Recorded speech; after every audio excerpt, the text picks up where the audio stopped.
Hello everyone, আসসালামু আলাইকুম। চলে আসলাম নতুন আরেকটি ব্লগ নিয়ে। তো আজ প্রচুর গরম পড়েছে। এই গরমে রুই মাছ দিয়ে বেগুন আলুর পাতলা ঝোল রান্না করব। তার জন্য প্রথমেই বেগুন আর আলুটাকে কেটে ধুয়ে পরিষ্কার করে নেব আর রুই মাছটাকে ভেজে নেব। তো চলো আগে বেগুন আলুটাকে কেটে ধুয়ে পরিষ্কার করে নিই। এখানে মাছটা ধুয়ে পরিষ্কার করে হলুদ লবণ মাখিয়ে নিয়েছি, আর এখানে তেলটাও গরম হয়ে গেছে। তো মাছটা এবার দিয়ে দিব।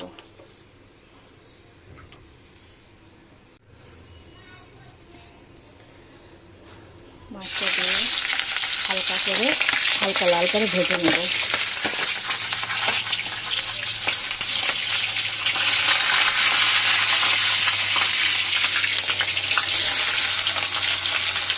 মাছটা এবার হালকা লাল করে এপিট ওপিট দুপিট ভেজে নেব।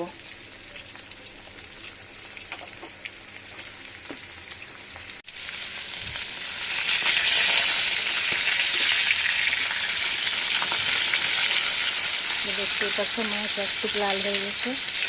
এবার অন্য পিট ভেজে নেব।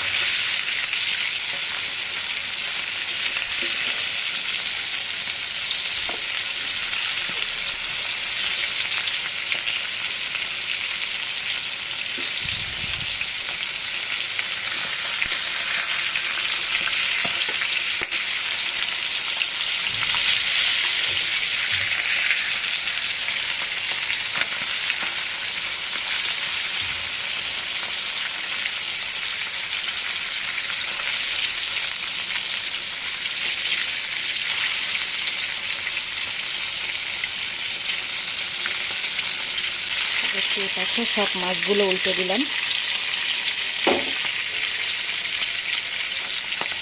তো তোমরা দেখতেই পাচ্ছ মাছটা ভাজা হয়ে গেছে। এবার তেলটাকে আমি আলাদা করে নেব। তেলটাকে আমি আলাদা করে নিয়েছি। এবার এর ভেতরে পেঁয়াজ কুচি দিয়ে দেব। মাছটা রান্না করার জন্য পেঁয়াজ কুচি দিয়ে দিলাম তেলের ভেতরে। পেঁয়াজটা একটু লালচে করে ভেজে নেব। পেঁয়াজ লাল হওয়া পর্যন্ত অপেক্ষা করি। পেঁয়াজটা লাল হয়ে গেছে। এবার একে একে এর ভেতরে সব মশলা দিয়ে দেব। প্রথমে আদা রসুন দিলাম, এরপর হলুদ গুঁড়া, পরিমাণ মতো লবণ দিয়ে একটু মশলাটাকে ভালোভাবে কষিয়ে নেব।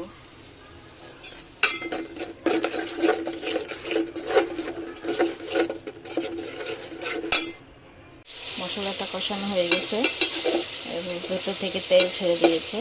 এরপর প্রথমে এর ভেতরে আমি আলু দিয়ে দিব।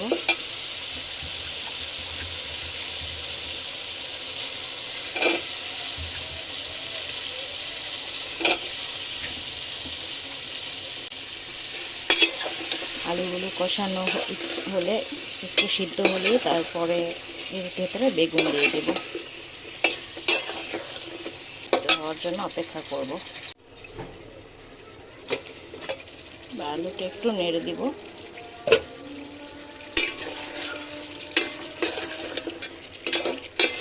আলুটা মোটামুটি সিদ্ধ হয়ে গেছে। এবার এর ভেতরে আমি বেগুনটা অ্যাড করে দেব।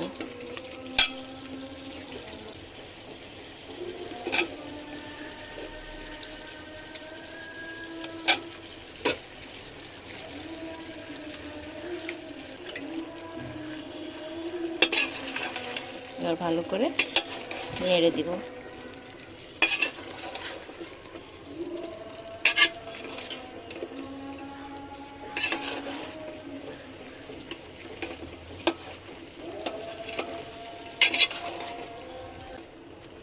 নাড়া হয়ে গেছে। এবার সিদ্ধ হওয়ার জন্য ঢাকা দিয়ে দেব।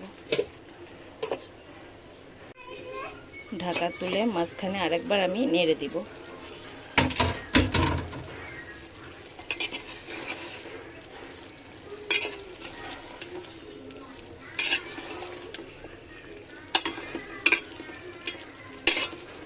ভালো করে সিদ্ধ হওয়া পর্যন্ত অপেক্ষা করব।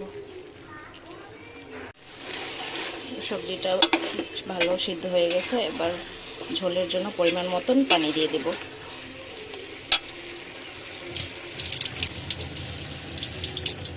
পানি দিয়ে দিলাম এবং বলক আসা পর্যন্ত অপেক্ষা করব।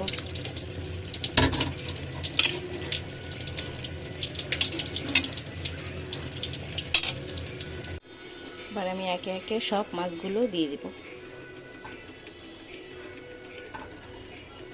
মাছের মাথাটা আমার ছেলে খাবে, আমার ছেলে তার মাছের মাথা অনেক পছন্দের, তো এই মাছের মাথা সবসময় আমি আস্তায় রাখি।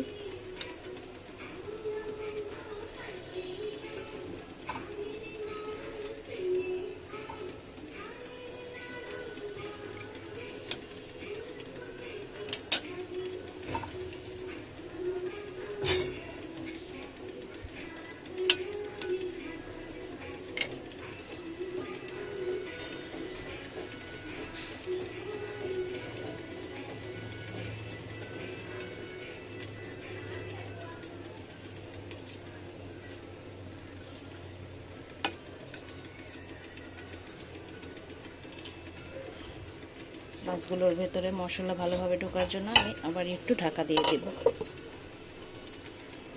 ঢাকা দিয়ে কিছুক্ষণ অপেক্ষা করব।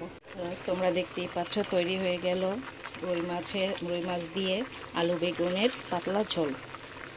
আজকে এটাই আমাদের দুপুর এবং রাতের মেনু। তো কেমন লাগলো অবশ্যই জানাবে। ভালো থেকো, সুস্থ থেকো, আল্লাহ হাফেজ।